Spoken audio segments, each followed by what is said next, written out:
पुढची एक मोठी बातमी, माजी महापौर किशोरी पेडणेकर या सध्या मातोश्रीवरती पोहोचलेल्या आहेत। एकीकडे भाजपकडून आज मुंबई महानगरपालिकेमध्ये महापौर पदासाठी अर्ज दाखल करण्यात आलाय, तर ठाकरेंच्या शिवसेनेकडून महापौर पदासाठी उमेदवारी अर्ज भरायचा की नाही या संदर्भामध्ये चर्चा करण्यासाठी सध्या किशोरी पेडणेकर या मातोश्रीमध्ये पोहोचलेल्या आहेत। तर भाजपने दोघांची नावं दिलेली आहेत, महापौर आणि उपमहापौर अशा नावांची घोषणा केलेली आहे।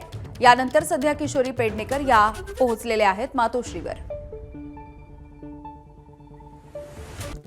भाजपच्या रितू तावडे मुंबईच्या महापौर होणार, प्रदेशाध्यक्ष अमित साटम यांनी केली घोषणा। शिवसेनेचे संजय घाडी उपमहापौर, 11 तारखेला औपचारिक निवड।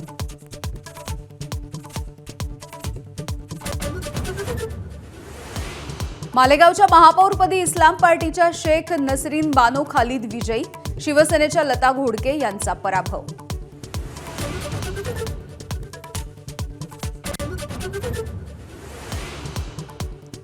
राज्यामध्ये जिल्हा परिषद आणि पंचायत समितीसाठी सकाळी 9:30 वाजेपर्यंत 7.80% मतदान, काही ठिकाणी मतदानासाठी मतदारांच्या रांगा।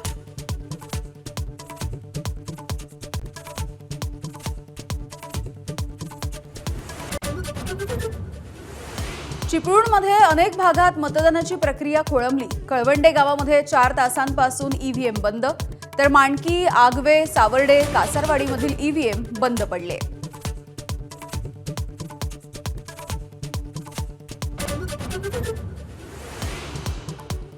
उपमुख्यमंत्री सुनेत्रा पवार यांनीही केलं मतदान। रोहित पवार, श्रीनिवास पवार, पार्थ पवार यांनी बजावला पहिल्या 2 तासांमध्ये मतदानाचा हक्क।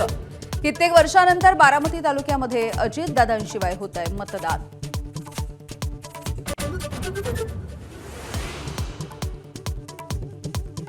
जिल्हा परिषद आणि पंचायत समितीसाठी दिग्गजांनी बजावला मतदानाचा हक्क। हसन मुश्रीफ, जयंत पाटील, गोपीचंद पडळकर, तानाजी सावंत यांनीही केलं मतदान।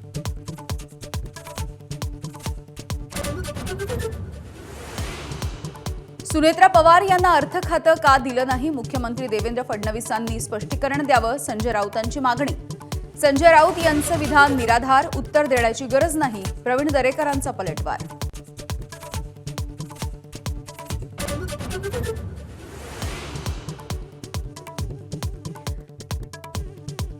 रशियाकडून तेल घेतो म्हणून भारतावरती लावलेला 25% टॅरिफचा दंडही अमेरिकेकडून रद्द।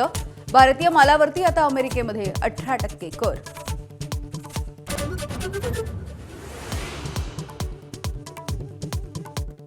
आणि आजपासून T20 क्रिकेट विश्वचषकाचा धमाका। गतविजेते आणि यावेळच्या विश्वचषकाचा प्रबळ दावेदार भारताची आज अमेरिकेविरुद्ध सलामीची लढत।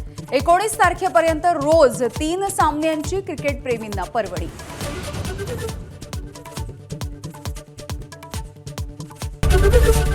एबीपी माझा, उघडा डोळे बघा नीट।